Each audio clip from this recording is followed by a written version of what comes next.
Hey everyone, welcome to the Super Review Show's Mixed Bag. Once here, live again on YouTube. I am joined by my good man, Bill Murphy. Hi everyone. So glad to be back on the Super Review Show's Mixed Bag. And we are thrilled to be here once again with tonight's topic. And I'm going to let Bill do all the talking in just a second. Yeah, first of all, this is the first time in a few weeks when it's just the two of us. I agree, my friend. It's just the two of us. We can make it if we try.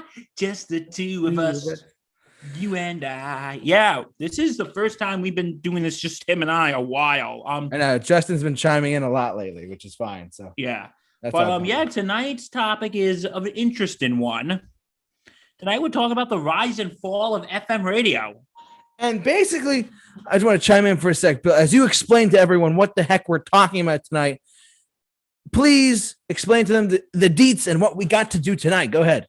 Okay. Well, the rise and fall of FM radio is a book that JT has been telling me about that neither of us had read, so we could be totally non-biased in this one. Exactly. But anyway, over the years, FM radio. Tonight, we're going to really get into why. Why has it been? JT, help me out here, please. Sorry about that. I heard you there. I was like, all right, let me give you a hand. So basically, tonight's topic on the Super Review Show is a little-known topic called the rise and fall of FM radio. What the heck do I mean by that? What do we mean by that? Basically, we're going to be talking about tonight how the radio stations, not Sirius XM, not iHeartRadio, not streaming numbers, no, none of that. We're talking about regular FM radio and how they went from basically regular programs to like basically here's 150 songs, play them at whatever order you want to play them in, and then that's your option. You have to do it that way. So, and we're going to I have a lot to say about this from like literally the 60s up until now. I want to get into just a couple of DJs. Bill's going to chime in as well. We got a great show for you tonight. Hopefully you will enjoy it as well. Bill, why don't you start off? So why don't you just finish off what you were saying there? Sorry about that. Yeah, it's noticed that FM radio has kind of been dying a little lately. Yes. And, it's more off to, things like Sirius XM and even things like podcasts. So I think, both of us could have some insight because I am a radio guy myself. I had a radio show when I was in college, which eventually became that certain podcast. What podcast are you talking about, Bill? Sports Insanity podcast. We are available on wherever you get your podcast. That podcast started off as a radio show. For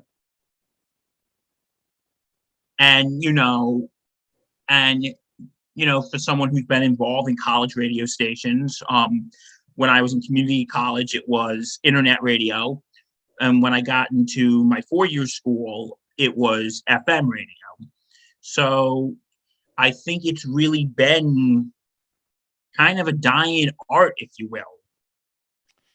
Yeah, and unfortunately, because I'm a big radio fan. I actually love good radio programs, like radio shows. Even I'm a big radio guy. But and we're gonna get into all that just tonight. So, anyways, let's jump right into it, shall we? As most of you who may not know, I'm going to bring up the first thing I want to talk about tonight is a disc jockey by the name of Richard Neer. And as we always like to do here on the Super Show, we're going to pull up his Wikipedia page. Wikipedia! Woohoo! And there's free information. There's really not much to say here, but that's okay. But that's fine because that's all that we want to talk about. So basically, just to give you a rundown, and I'm going to read this word for word. So YouTube, do not sue me for this. Spotify, don't sue me for this. Here we go. Richard Neer.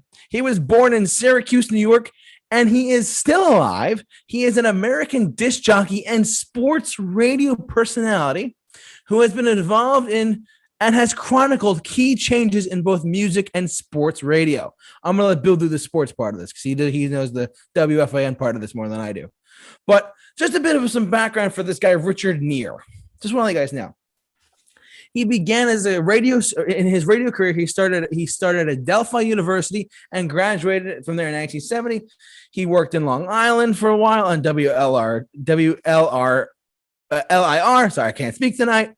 And he became one of the early adapters of free form and progressive rock format, which basically means, as I show you all here, free form radio is when the disc jockey or the DJ has complete control over all the songs played on the radio. There's commercials, of course, there's advertisements, but he can play whatever the hell he wants to play. And Bill and I are big radio guys, and we know about this. So the freeform format is no longer with us, unfortunately, and it started in the 60s, as it says here, with the progressive rock formatting of radio. This is when artists such as like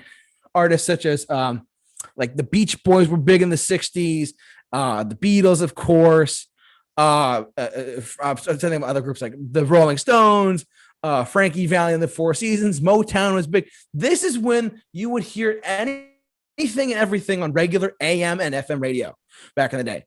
Now, FM radio took a giant jump in the 70s, apparently, as I was talking to my mom. By the way, tonight's show is dedicated to my mother. It's her birthday. Happy birthday, Mrs. Mahoney. Happy birthday, Mom. And he later would 39 again. Bill. I'm just joking. I'm having some fun. I know. Good for you. He later, this guy Richard Gere later joined the radio powerhouse known as WNEW FM in New York.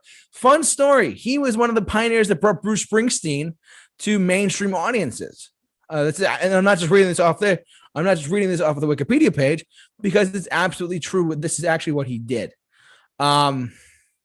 He worked as a disc jockey. He would broadcast live on FM radio. There's recordings of this on YouTube if you can find them. But they're all Bruce Springsteen shows. But at the same time,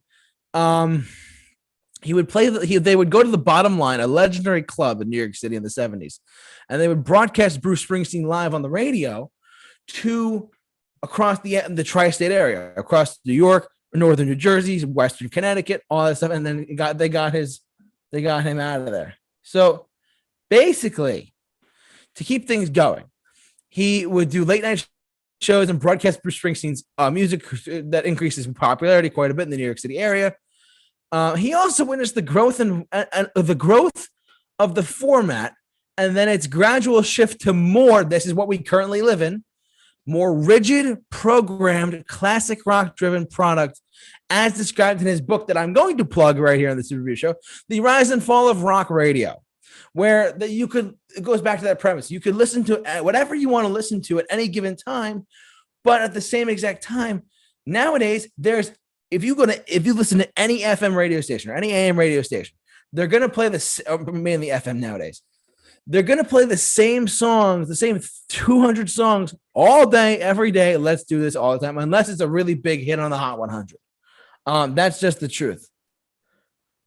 And it's very unfortunate how the corporations, the music industry and the corporations, they really took a big hit.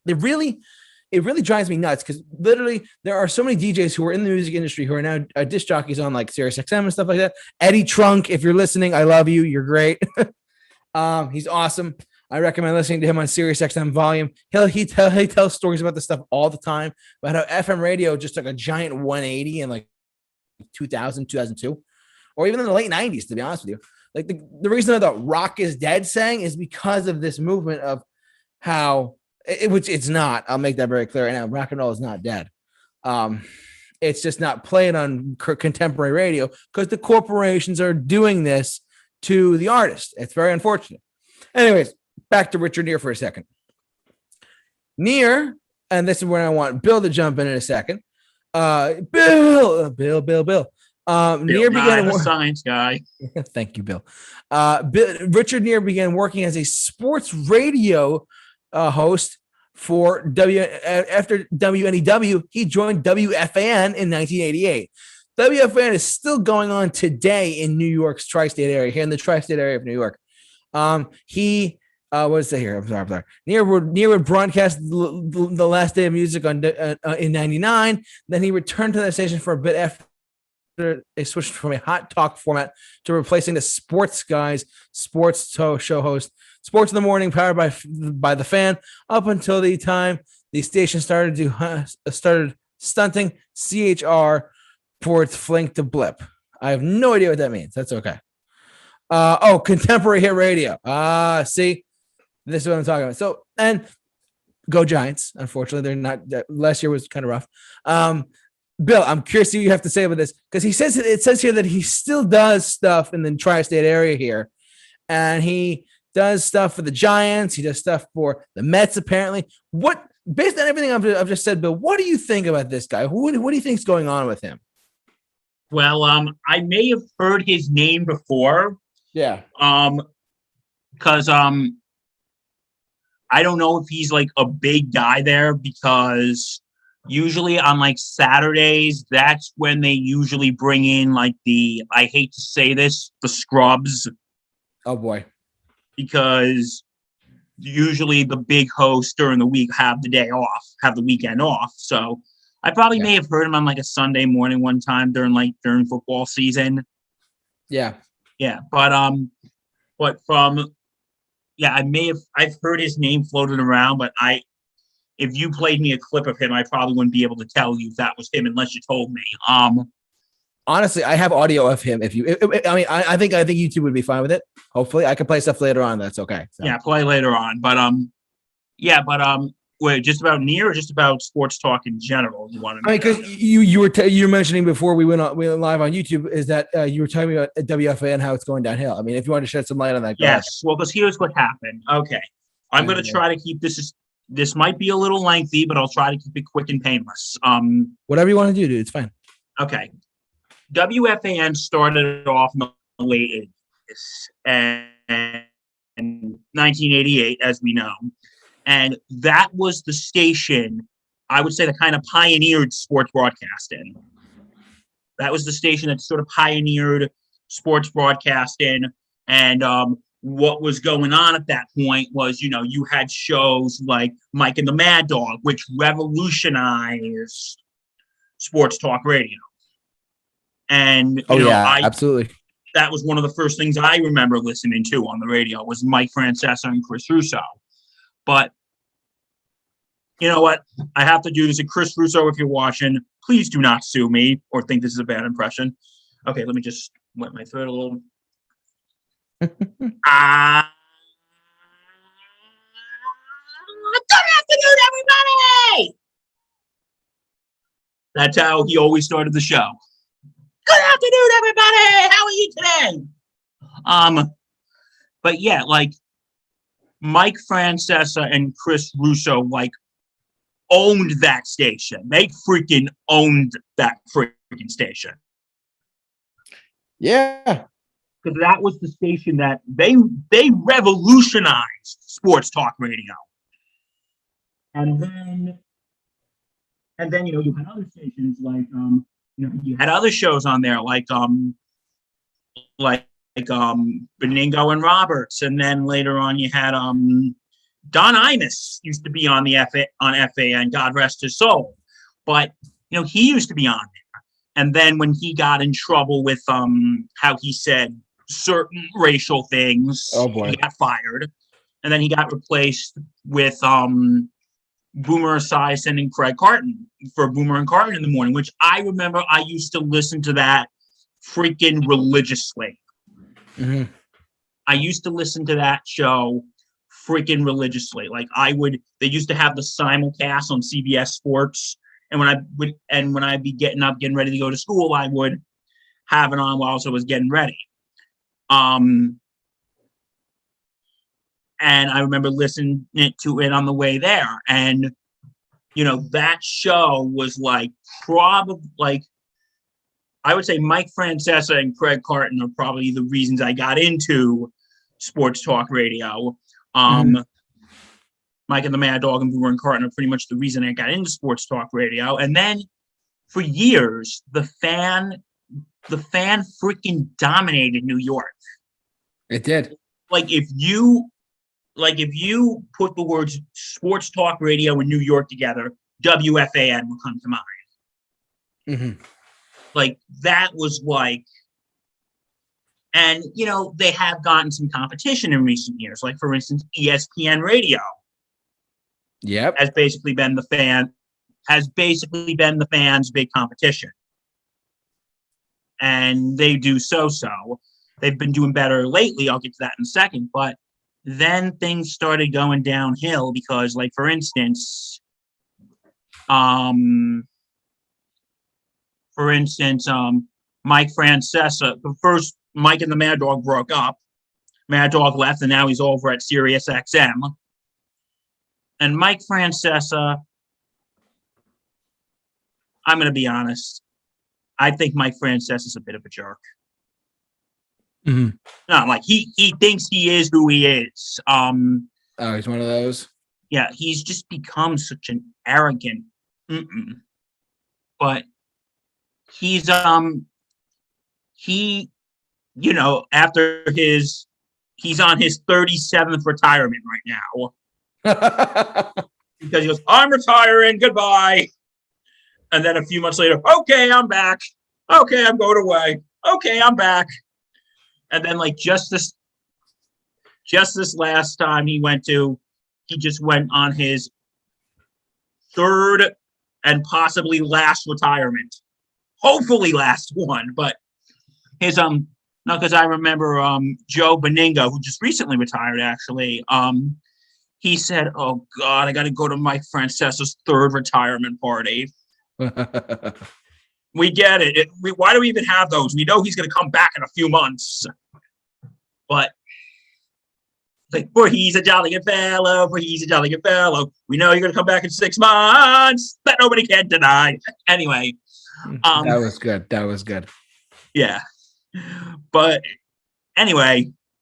And you can't sue me for that one. That song's in the public domain. Exactly. Yeah, but, anyway. And then he retired. Then he came back. And then it was Boomer and Carton station for a while. And then 2017, Craig Carton got into some trouble with the law. If he was in some like gambling Ponzi scheme. If you want to know more about it, go watch the HBO documentary Loudmouth. Let me get the full name of it. Loudmouth. Excuse me 1 second. Just want to get the full. Yeah, sure. I've always been fascinated by WFAN, to be honest with you. I remember growing up listening to, like, hearing their commercials and stuff with Mike Francesca. Yeah. It's called, the name of the documentary is called Wild Card, The Downfall of a Radio Loudmouth. During this would happen, Boomer and Craig Carton. I'm never going to forget this day. Craig Carton, again, who was one of my heroes. I'm never going to forget that morning. It was like the Tuesday after Labor Day. Boomer Esiason's in the studio by himself, and he's like, hey, I don't know where Craig is. He probably got sick or something. And then, like, everybody's calling in and go, oh, my God, Boomer, I heard Craig got arrested. And I'm like, wait, what? Oh, boy. And then there's like, I heard Craig got arrested. Is it true? Did he get arrested this morning? And then, like, listen, I don't know anything. And then they went on a commercial break, and because I follow Al Dukes, the producer of The Fan, I follow him on Twitter. Mm-hmm. And he said, listen, we are getting a report that Craig was arrested this morning. We don't know much at this time what happened. And then it found out that he was involved in a Ponzi scheme.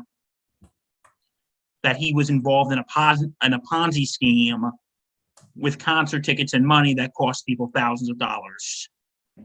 Jeez. And he ended up going to federal prison for it.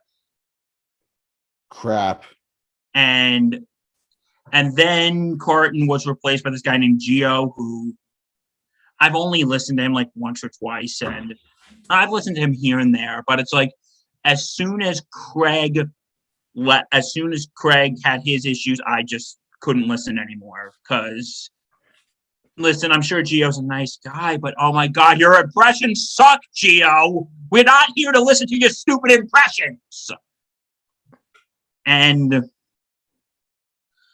that's what happened. And then Mike Francesca went on his third retirement. And then Joe Benigno, who was one of the last OGs there, he just retired. And then just this past November, I think last summer, Craig Carton was released from prison, and now he's back on the fan, except he's doing a show with a guy named Evan Roberts. All I have to say is I'm sorry if I'm monopolizing the conversation here, but it's no, you're doing a fantastic job. I encourage. The problem is that and I'm going to be straight up honest, the fan has gone down the tubes. It's gone down the tubes. And because I've listened to Craig Carton's new show, I've only listened to it a few times. Like when I heard he was coming back, I was super psyched. Like I felt like a kid on Christmas morning. I felt like a freaking, I felt like a kid on Christmas morning. Like, oh my God, Cardi's coming back. And then when I started listening to his new show, I'm like, oh my God, this is crap. Like, he's just gone down so much. He's just not the same he used to be. It's just, I know he probably, when you go to prison, you're probably changed. But the thing is, it's him and Evan Roberts, they just don't flow that well. I think Evan Roberts, and listen, I'm sure Evan Roberts is a really nice guy. He seems like it. But I just feel like he's too much of a pushover. I feel like Evan Roberts is just too much of a pushover. And yeah, Boomer was a little more quiet than Carton was, but he didn't let Carton get away with things on like Evan Roberts. I feel like just sometimes it's do what you want, Craig. I feel like he's just a little too passive. And just the show has just gotten crappy, and the fan is going into the shitter. It's just, and listen, like I said, I think Mike Francesca is a joke, but not a joke. I think he's a jerk, but he was the face of that station. And now it's gone to crap. And like I said, I know people I follow a lot of the fan social media pages, and a lot of them say, I can't listen to the station anymore. And also it has to do with Carton getting a second chance, which that's a whole different conversation. But yeah, the problem is, because I think like one of the things is why the show has gone to crap is because maybe people aren't listening to traditional radio that much anymore. No, and I'll get into that in a second, but if you want to finish up, go ahead. And it becomes, evolution of, people are now listening to podcasts. People are listening to, people are now listening to Sirius XM. People are watching two idiots on their YouTube channel talk about FM radio. Exactly. But I mean, yeah. So the thing is, the station is gone to absolute garbage. It's just because there is a lot of, because like I said, all the OGs, Francesca, Russo, Beningo, Coleman. What'd you say? Ed Coleman? No. Ed Coleman. Yeah. They're all retired, and Don Imus, may he rest in peace. Like they're all retired, and like I said, I love Boomer Esiason, and I love Craig Carton. His show has just gotten. The shows have just. I think some people on the social media said it best. You go, because they said they're like a bunch of zoo radio wannabes, and plus, again, and this is a complaint I can actually sympathize with some people, like Carton and Roberts' show, they barely talk about sports anymore. Like, this is a sports station, and they're barely talking about sports. Yeah. And I think it's now, like recently, in the recent book, either this book or the last book, ESPN Radio, for the first time in a while, is basically kicking the fans' ass. Mm-hmm. At least I think they are. I don't really know, because, there was a big thing. Michael Kay from the Yankees announcer. Yankees? Yeah, that guy. Yeah, he actually has a radio show on ESPN. Oh, he does? Yeah, he has a radio show on ESPN Radio. Oh, wait, you're right. Oh my God, I didn't realize that. Yeah. And that was usually a big competition, because Michael Kay and Mike Francesca completely hate each other, because they were on at the same time slot. Mm. And they would constantly go, and because for a while Mike Francesca was kicking Michael Kay's ass in the ratings. And then like I think it was like one of the last times before Francesca left, I think in one book Michael Kay was actually on top. And because I've seen a lot of things, people saying, hey, I'm now going to ESPN Radio. I'm done listening to the fan. I'm going to ESPN. So, yeah, and I will say this about Michael Kay's show. Like, I'm weird, because most people say they hate Michael Kay's announcing for the Yankees. Yeah. But they like his radio show. Me, I'm the opposite. I actually don't mind his announcing, but I've listened to his radio show a few times. In all honesty, I just kind of find it boring. I think Michael Kay is just a little too banal for me. Yeah. Because when you had Craig Carton in the old days, Craig Carton, as in Boomer and Carton Craig Carton, not Carton and Roberts Craig Carton, you had him, hey, Boomer! Booms, how you doing this morning? You had that energy. With this, it's like, nah. So, Don, the Mets lost. How does that feel? I'm like, but yeah, that's the thing. Like, I don't know what the most recent books ratings were. I don't know if the fan clipped ESPN, or if they fell down. I don't know. Mm-hmm. I don't know.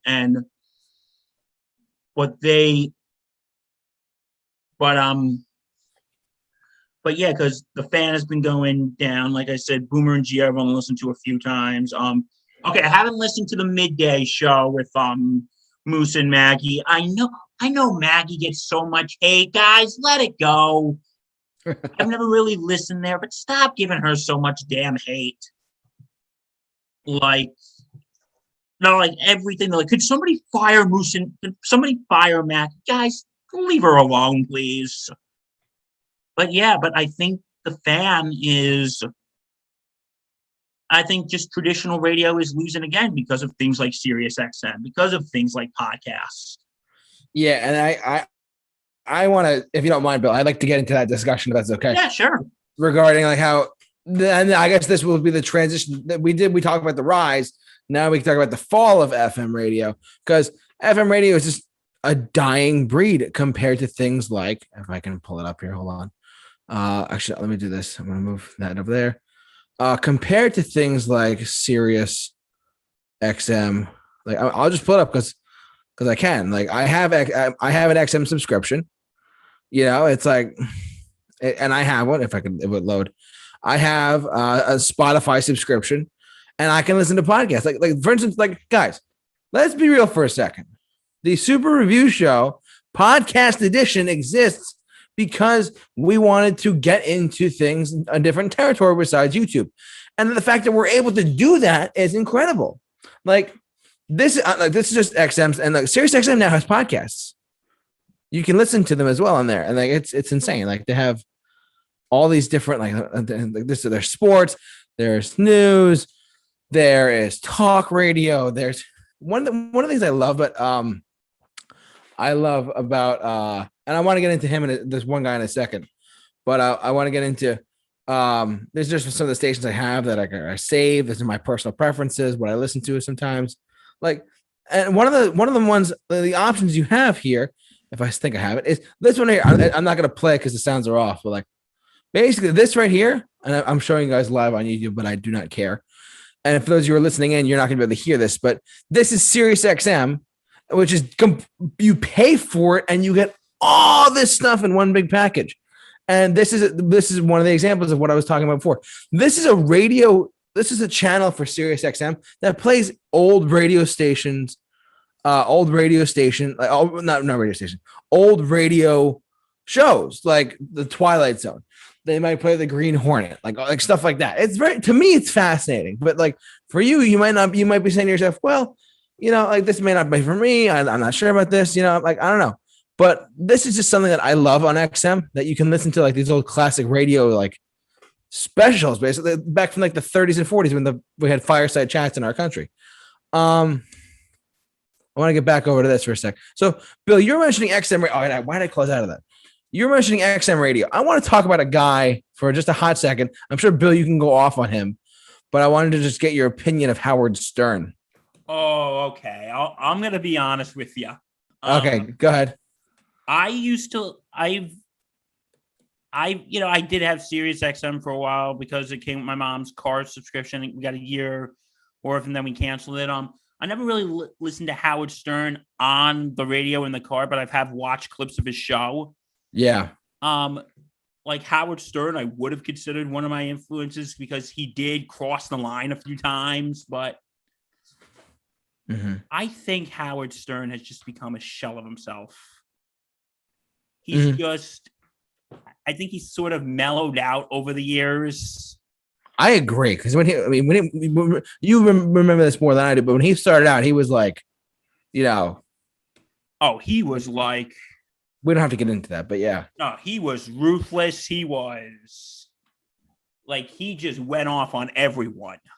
Yeah. And now he's got his own XM like spot, really. So yeah, like he is like, because now the FCC can't really go after him. But here's the thing with Howard Stern is I think the fame has just really gone to his head. Because I have actually heard that as a boss, I heard he is a jerk. You think so? I've read stories that he's a jerk. He treats his staff like crap. Oh God, I'm sorry to hear that. This is all stuff I've heard. Yeah, I've heard similar stuff too. So you've heard similar stuff too. I've seen an interview. CBS this morning did an interview with him, talking to him about, hey, why do you think people would openly talk about things on your show? Like Paul McCartney, I'll just as an example. Paul McCartnney came on his show one day and said, and because Howard asked him, he said, who broke up the Beatles? He said John Lennon. He opened up to Howard, and they talked about the interviewer. I forget who it was. She asked him and said, "Hey, what?" Robin. No, it wasn't Robin. It was like the person from CBS interviewing Howard. Oh, okay. I forget her name, but she's really good. I like her a lot. She said to him, she said, why do you think people open up to you on your show? Like Dave Grohl said, hey, look, I know it's a musical topic, but like Dave, they showed clips of Dave Grohl saying how untold stories from Kurt Cobain, or Paul McCartney telling him that the John Lennon broke up the Beatles, like altering thing, like history changing things were unveiled on the Howard Stern show. There was just, and they said, why do you think they do that? And he said, honestly, I can't answer that question. I really don't know. I guess people like my format and they like what I do. So they're going to unload on my show. And I think that's perfectly fine. I mean, I'm not a Howard Stern guy per se. I do like some of the videos he posts on YouTube, like when Green Day shows up, whatever, like they do like, they'll talk to him and they'll be like, he's grown up a lot. But when he started, like you said, when he started out, he was like very much a guy of like, we're like, ugh, so. Yeah, there is a documentary about him. It's called Private Parts. I've heard about this. Yeah. And there's a clip they say people who listen to Howard Stern will only listen to this time. People who don't like Howard Stern will listen twice as long because they just have like this morbid curiosity about him. Yeah. But I can't pull him up for some reason, but that's okay. But like here's the thing. Here's the problem. He would because he just asked the same questions in the interview, and his cast would go, "Oh my God, you're so brilliant!" Right. Because let me tell you, I actually saw Howard Stern's old one of his old co-hosts, Artie Lang. I actually saw him do a stand-up show about 2 years ago. Mm-hmm. And he said, I'm not going to say questions about Howard Stern, but I will say this. He looks like a pelican. He looks like a pelican. Howard Stern looks like a pelican. That's funny. That is funny. But one thing I do applaud him is there was this right-wing radio host. His name is Michael Savage, who's a complete and utter horrible person, but that's a whole nother conversation. Yeah. But he blasted Howard Stern. He basically said, I should be on Sirius XM, not Howard Stern. People will listen to me. Howard just sits around and asks his host what panties they're wearing. It's just utter garbage. And then Howard Stern responded to that going, well, if he thinks my show is utter garbage, then why is he listening to me? Yeah, that's a very fair point right there. I'll give him that. If he thinks I'm complete and utter garbage, then why is he listening? Yeah, he can just shut me off, but he's not a dumb guy. No, he is a pretty smart guy. Yeah, he really is. He may have said things like, again, back in the day, he might have been a total dick, but at the same time, now he seems very like legit okay. Yeah, but I just seem like there's times he just seems to be very arrogant. Yeah. Like he thinks who he is. And like I said, I've heard stories that he doesn't treat his staff that well, too. But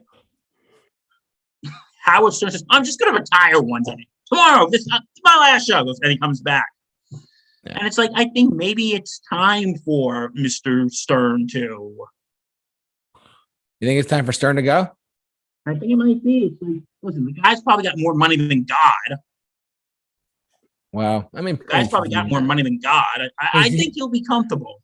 His mansion is next to Bon Jovi's house, John Bon Jovi's house. So. Oh God, I wonder how that relationship as neighbors go. They are friends too, but that's a whole nother conversation. I want to get back. John Bon Jovi and Howard Stern are friends. Yeah, they actually, because they're so good. They're such good friends. Howard Stern inducted Bon Jovi into the Rock and Roll Hall of Fame. I did see that actually in Cleveland. He left New York to go to Cleveland. It's like, what's going on? Cleveland, the mistake on the lake. I like that. Let's jump back over to rock and roll talk radio for a second. This guy right here, Trunk Nation, Eddie Trunk. He is okay. Listen, Bill, I don't know if you know him. I do not. Okay, this guy, I'm just gonna read his bio here really quick. He's like the Howard Stern or the Richard Gere of the music industry and rock radio. He's been in rock radio for literally since high school, and he graduated in 1978 or something. So but this way. So it says for over 20 years, TV host and DJ Eddie Trunk has been a music authority trusted by fans and bands. A musical encyclopedia who attends concerts on a daily basis. Eddie has developed close relationships with just about every rock musician on the planet. Not entirely. I'll get to that in a second. Trunk Nation brings you an A-list interview and gives you the chance to be brutally honest about artists you love. So, my fellow music fans, I ask what rock and roll can do for you. Ask what Eddie Trunk can do for rock and roll. Ripping off JFK. So Eddie Trunk is, if you haven't, he wrote a couple of books. He also he's a diehard Kiss fan. He loves the band Kiss. I actually listen to him quite a bit whenever I get the chance to. And whenever some interviews pop up on YouTube, I listen to him because his insight is actually very insightful to me personally as a listener, and how like the structure and economics work of tours and whatnot and stuff like that. Yes, he's only on XM radio. Sometimes you can go on YouTube and look up like what he does, what he plays, interviews, rants that he's done about over Kiss or Scorpions or Bon Jovi, whatever. And he's a very insightful guy.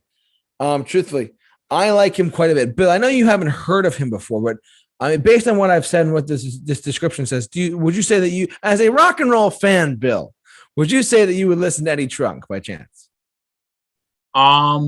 If you say no, it's okay. I don't know. Maybe I'll give him a listen. He sounds very interesting. I can send you. We can talk about this when we're done with the show tonight. But like, I have audio clips of him from YouTube as well that I've ripped, and I can listen to him wherever I go. And they're on my phone. So, and because I like listening to his perspective on things, and I think he's great, to be honest with you. I think he's a really good guy. He's a very insightful guy. He's a very insightful guy on all things rock and roll. So it's really interesting. I do recommend, if you've never heard of Eddie Trunk, check him out. He's on Trunk Nation on Sirius XM. He's fantastic. I do recommend him a lot. So I'm sure he is. From what you tell me, he sounds very interesting. He literally hold on. And he has an Instagram too. Trunk. I can't see it. Hold on. Eddie Trunk. Google, Wikipedia. He's a really cool guy. He actually was friends with a lot of different musicians as well. He's 56. He's out of New Jersey.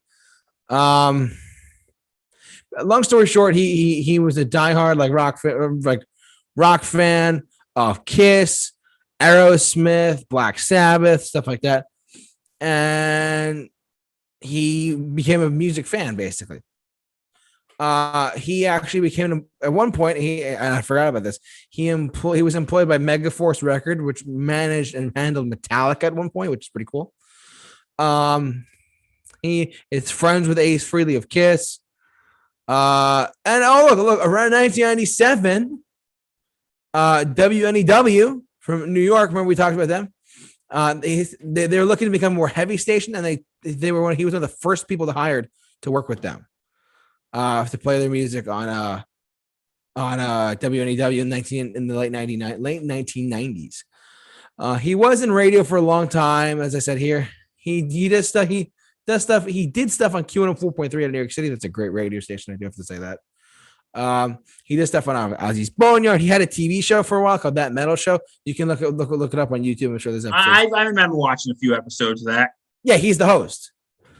So he does stuff now in Trunk Nation and he does stuff on Q104.3 at WAXQ out of New York City, which is a great radio station. I really do recommend it. I really like him a lot. He's a very big advocate of rock and roll. He did, for instance, I'll even tell you the truth. I was listening to him the other day, and he didn't know. For those of you who are living under a rock, which I was living under a rock until recently, he didn't know how to say the word. How to say the guy's name Khalid. He's like Collide. I'm like, oh, okay. He has no idea because he's a diehard rock fan. It's pretty cool. Like, he literally pronounced the guy's name wrong because he had no idea who he was, which I thought was brilliant. He's like, the internet sensation Tyler, the Creator. I'm like, oh my God. So it was pretty funny. He's a very, very great rock radio guy. I recommend listening to him quite a bit. I do have to say he's very good. I'm trying to think. But he's on XM. He's on radio. He's a great local guy. I follow him on Instagram too. He's got an Instagram, so I do recommend following him. What was it? That's what I wanted to mention. 1 second. We talked about sports radio. I want to just do a quick plug as well for those who are watching us or listening to us. The link for this, this book that I'm about to plug, and is in the description of this video, and it's in the description of the Spotify podcast stream, so you guys can check it out as well. It's the Richard Neer book, The Rise and Fall of FM Radio. It's on Amazon. You can buy it. I cannot say me and Bill and I, we have not read the book, so bear with us. But if you're interested in finding out more about rock radio, what happened from a DJ's perspective and stuff like that, I do recommend you checking out this book. It's free on Amazon audiobooks. It's their paperback starts at like $42. Or I think it's kind of high for a book, but I'm sure you can get it somewhere. I do recommend checking out this book, just based on the subject matter alone. It's actually very interesting to how things went up and things went how we went from hearing anything and everything on radio to now we have nothing. Now we have nothing. Why do you think there's like nothing on the radio now? Well, to me, there's no variety. What I mean by that is like there's all these different stations. Like I'll give an example. Like basically, our station, Bill, not our station, our area, which we live in. I'm not going to give it away. I think that the local radio stations are so corporately driven, like their formatting and there's like what I mean by this is what I mean by format is that they'll play anything and everything in their wheelhouse, and their wheelhouse is literally like 100 to 150, maybe 200 songs, if that, on a daily basis, on repeat over and over again. The amount of times I've heard More Than a Feeling by Boston is too much. Like, it's just the truth. 6,387. Yeah, or plus one. Like, it drives me nuts. And I do not like the fact that, I do not like hearing, like, I'll give you an example.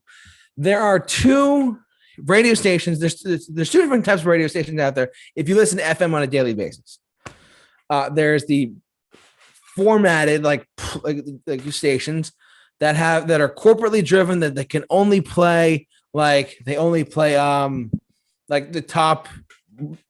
Hot 100 plus other contemporary hits from the 90s and 80s and whatnot than today. But I'm so glad I remember this too. There's a thing called independent radio stations. I'm going to bring up one of them, The Peak. There's a radio station by us here in the New York tri-state area. I guess I'm not going to give it away, but there is a radio station by us that is awesome. They have great, and they're independently owned. What I mean by independent, everyone, is that basically their music, the DJ plays whatever they want. They don't have to play. They're not told to what to play. They play whatever they want. This is a great example of one of the Peak I really like a lot. They are out of I forget exactly where, but I like them a lot. There's another station called WDST Woodstock. They're another station live locally and around us that is great. And I recommend playing. Listen, independent radio stations are worth listening to. And I know Bill, I don't know if you have much to say on this, but just hear me out for 1 second. They have radio stations that are in. I guarantee you, if wherever you live, if you live in a place like, hold on, let me see. Like if you live in Seattle, Washington, I guarantee you can just Google Seattle, Washington independent radio stations and find a jazz radio station, or find a blues radio station, or find a original formatting. They could play whatever they want. Independent station. It's important to support independent radio because independent radio is privately funded. It's like public domain and whatnot. And honestly, these stations need help. They don't rely on it because they have like some local like support, but honestly, it's up to you as the listener. And like I said, 100.1 Woodstock comes out of Woodstock, New York. I think I got to check, but like what's that, Bill? the thing is Yeah. why those FM stations are dying and why they only play the same stuff is because, in all honesty, that type of music isn't what people are listening to. That's the type of, like, the Billboard music. That's like stuff they're playing in like clubs. Yeah. That's like stuff they're playing in clubs. And, not everybody goes to clubs. No, like I don't go to clubs. Oh, I've had a few experiences at clubs. Those are off-air discussions. Fair discussions. Yeah, go ahead. But they're like, these are the music that's playing in clubs, and like, and FM, and you know what? I'm sorry, even Sirius XM is guilty of this too. They play the same songs like a million times in a day. I know. Even on FM, as much as I like that new Machine Gun Kelly song, My Best Friend's Ex or something like that. I've never fallen in love. That song. I like it, but I feel like they play it at least once or twice a day. Yeah, I mean, it's kind of unfortunate. I mean, they do play a lot of. He's a hot artist. They're going to play him a lot. So, and I like the song too, but yeah, I got you, Bill. But yeah, that's the that's the thing. But also, because like I said, with the media, and this is going back to a more general thing, why radio stations are because like I said, because the evolution of things like podcasts and the fact that we can stream anything. And also, I don't want to get political. I'm just going to get political here for 1 minute. I promise I'll make it fast and painless. Because a lot of like political talk radio is really not that big anymore, because especially on the right, not that I'm pointing out either side, but like what happened was in 2012, I think it was, Rush Limbaugh, for who he is. He just recently passed away, but he made comments on the air about this young lady named Sandra Fluke, and Sandra Fluke was lobbying that the Affordable Care Act, aka Obamacare, should mandate that employers cover contraception. And then Rush Limbaugh responded and went on, and these are his words, not mine. These are his words, not mine. So she's a slut. She wants people to cover contraception for her so she could sleep around. That's the definition of a slut. Yeah. And Limbaugh's sponsors just pulled. They said, "Yeah, we're not sponsoring this anymore." And and that's what led to a lot of companies, and this leads to it. And this is but a lot of companies no longer sponsor political talk shows because of that incident. Mm-hmm. Yeah. And if you ever listen to like I said, I did not listen to Rush Limbaugh when he was alive, but I've heard, like, if you go on breaks or, either like shows right now from like people like Glenn Beck or Sean Hannity, like I don't listen to them, but I heard that when they go on commercial breaks, it's either stuff from think tanks or survivor kits, or it's just dead air. And that is sort of the fall of radio, because certain things don't want to sponsor certain shows anymore. Times change, as they say. Yeah. So, but like what you're saying about independent radio. Yeah, big plug.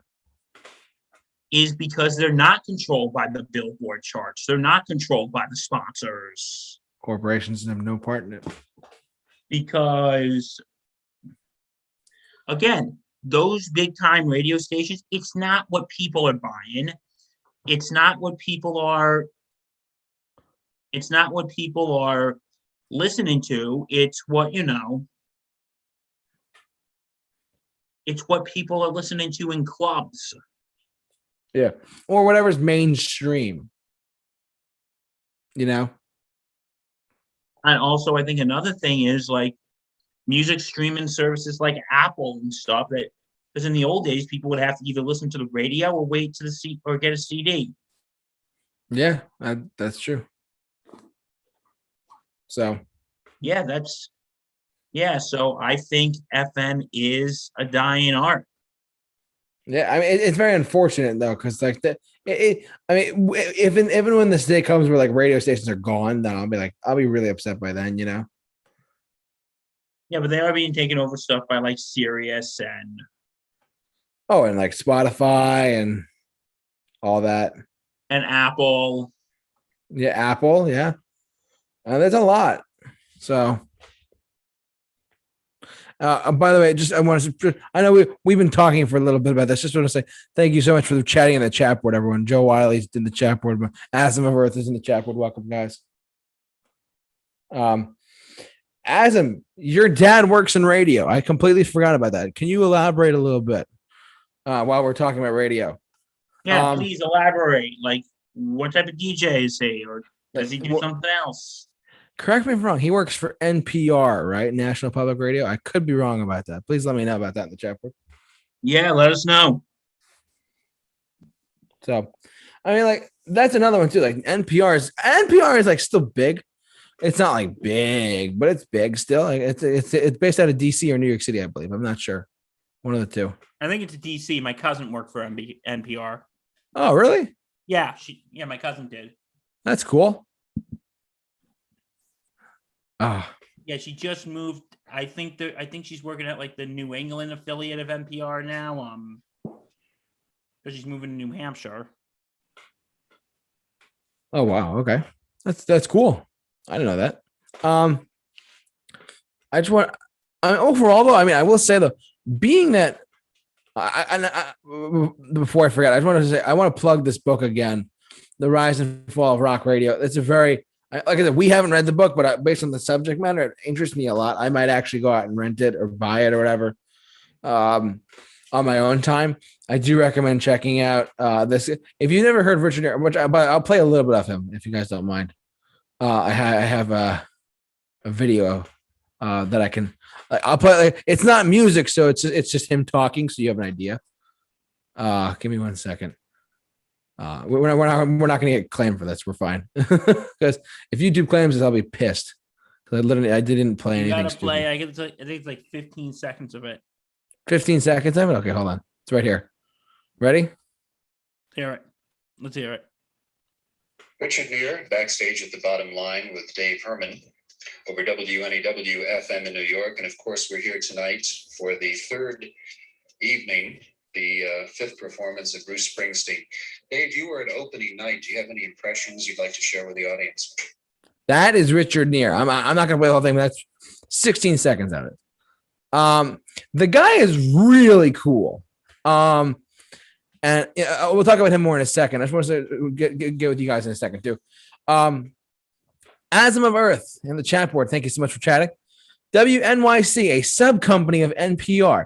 I believe their main focus right now is making things digital, like their library of audio. That sounds awesome, to be honest with you. So basically, they're making everything. So basically, what Asm is saying in the chat board is that he's making things. His dad works at NPR, which is a sub-company. Is there a sub-company of NPR? Excuse me. And basically, they're taking their files of audio and making them digital to I'm assuming to stream. I think that sounds correct. I just want to make sure that is correct. Correct me if I'm wrong there, Asm. Correct me if I'm wrong. But I think that's pretty cool. Bill, what do you think about that? Like, so they're taking all the old audio files and they're making them into like streaming stuff to adapt to a modern day. Oh, that's pretty interesting because most of the stuff in our world right now is digital. I mean, really, a lot of stuff is digital. I mean, like we now have songs. Like, any song you get, any song in the world on Spotify. So, and you get podcasts on Spotify. You can get like countless things on streaming services for your Spotify, Apple Music, SoundCloud, another one. It's crazy. So, Yeah, I don't know. exactly. I'm really glad to hear, as I'm glad you point that out. I'm really glad to hear that basically the NPR is doing that. They're going to be making things digital. That sounds really cool. That's actually brilliant, to be honest with you. That is actually brilliant. Bill, we've gone on for about an hour now. Do you think we're good, or do you want to keep going? Oh God, is there anything else to say? That's what I'm trying to think. Forgive me. Hold on. Azim also just said to us, correct. They're making it into streaming. The last time I was at his office, he showed me this department he was working on, digitalizing these full shelves and shelves of work. That sounds awesome. They're taking like physical media and making it digital media. That's pretty cool. So Yeah, that is pretty cool. I like the sound of that. Yeah, is there really anything else to say on this matter? I mean, Bill, I'll tell you the truth, man. Normally we go for like 2 hours, but to tell you the truth, we really went for like a full-on hour, and we blew through a lot of content. Yeah, we basically got through everything. We really did. And we chat board check, NPR check, ESPN check, Eddie Trunk, Richard Neer. And don't worry, when the stream is over, check the link for the book on Amazon. You guys check that out as well. Bill, do you have anything else to say? Yeah, I think we're good. Wow, we breezed through this one, my friend. This was a quick breeze. I'm so glad we did this. Oh, look, I know this was like, we're just letting you guys know. We do pick these topics weekly, and we do pick them. We pick them every week, and we do our best to fit whatever content we think we want to put out there, and we hope you guys like it. I mean, ultimately, guys, what you guys have to say about this, please jump down into the comment section below. Share your thoughts on anything we talked about tonight. And as I said before, the book link is in the description of the video if you want to rent it or check it out. And I believe, speaking of podcasts, I think someone has a podcast. I do have a podcast, Sports Insanity Podcast. Check us out. We are on Apple, Spotify, wherever you get your podcast. Oh, yeah. Thank you so much. Follow us on all our socials. Follow us on Facebook, Instagram, Twitter. Yes, and follow us at Super Review Show on Twitter, and subscribe to his YouTube channel, Movieholics Productions. Check us out, Movieholics Productions. Check us out. He is the man over there. He does good stuff, good quality content, everyone. So yeah, but thank you so much for watching and listening to another episode of Mixed Bag. We'll be back next week with a different topic as well, and we hope you guys enjoy the rest of your night. Have a good one, everyone. We'll see you next time.